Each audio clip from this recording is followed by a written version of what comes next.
আচ্ছা, তো চলো এবার আমরা আনত তলের ক্ষেত্রে ঘর্ষণের একটা এক্সাম্পল সলভ করে ফেলি। তো দেখো এখানে কি বলা হয়েছে, যে এখানে বলা হয়েছে 30 ডিগ্রি কোণে আনত একটি মসৃণ তলের ঘর্ষণ গুণাঙ্ক দেওয়া আছে 0.2, এটা আমাদের দেওয়া আছে, এবং তলের উপর 20 কেজি ভরের একটি বস্তু রাখা হলে উহা কত ত্বরণে নিচের দিকে নেমে আসবে? কোন দিকে আসবে? নিচের দিকে নেমে আসবে। আচ্ছা, তো শুরুতে আমরা যে কাজটা করব, শুরুতে আমরা একটা আনত তল এঁকে ফেলবো। এটা হচ্ছে আমাদের মনে করো কাঙ্ক্ষিত আনত তল। তো এইটা আমি বললাম এটা হচ্ছে আমাদের কত ডিগ্রি বলছে? 30 ডিগ্রি। এটা হচ্ছে আমাদের বলে দেওয়া আছে হচ্ছে 30 ডিগ্রি, ঠিক আছে। এর উপরে একটা বস্তু রাখা আছে, আমি ধরলাম এর উপরে যে বস্তুটা রাখা আছে এটা হচ্ছে এম ভরের একটা বস্তু, তাই না?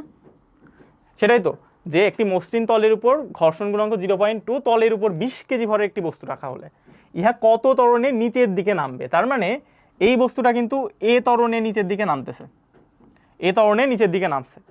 তাইলে এখানে এম জি নিচের দিকে কাজ করবে, এটা আমরা জানি।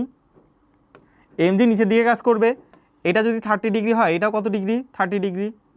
কেন হয়, কিভাবে হয় সেটা আমরা অলরেডি দেখছি। তাহলে এটাকে আমরা কি বলবো? M G cos 30, M G cos 30 degree, এটা আমরা বলতে পারবো। আর এর ঠিক বিপরীত বরাবরই কি কাজ করবে? অভিলম্ব প্রতিক্রিয়া বলটা কাজ করবে, আটটা কাজ করবে। আর এম জি সাইন থিটা কোন দিকে কাজ করবে? এম জি সাইন থিটা কাজ করবে হচ্ছে ঠিক এই বরাবর, M G sine theta, M G sine theta, এটা কিন্তু কাজ করবে। তাহলে এবার একটা খেয়াল করে দেখো তো ভাইয়া, এটা এ ত্বরণে নিচের দিকে নামতেছে, তাহলে ঘর্ষণ কোন দিকে কাজ করবে? গতির বিপরীতে না? তাহলে কিন্তু ভাইয়া ঘর্ষণটা কাজ করবে এই বরাবর, গতির বিপরীতে কাজ করছে, তাই তো? আচ্ছা, তাহলে এবার আমাকে একটু বলো, আমরা নিউটনের দ্বিতীয় সূত্র অনুসারে কি জানি? আমরা এটা জানি না যে সামেশন এফ সমান সমান এম এ, সামেশন এফ সমান সমান এম এ। এই সামেশন এফ বলতে কি বোঝাচ্ছে? এখানে আমাদের অনেকগুলো বল কাজ করছে। কি কি বল কাজ করছে দেখো ভাইয়া, ঘর্ষণ বল কাজ করছে, এই এফটা কাজ করছে, তাই তো? আর এই যে এমজি সাইন থিটা, এটা কাজ করছে। এখন এমজি সাইন থিটা বড় হবে নাকি এফ বড় হবে, ছোট হাতের এফ? অবশ্যই এমজি সাইন থিটা বড় হবে, তার কারণ এটা হচ্ছে এ ত্বরণের নিচের দিকে নামছে। তাহলে আমরা এখানে লিখতে পারি না যে MG sine theta minus F equal to M A, equal to M A, এটা আমরা লিখতে পারি কি না? আচ্ছা, তাহলে দেখো ভাইয়া এই জায়গা থেকে এফ এর মানটা থেকে তুমি কি লিখতে পারো?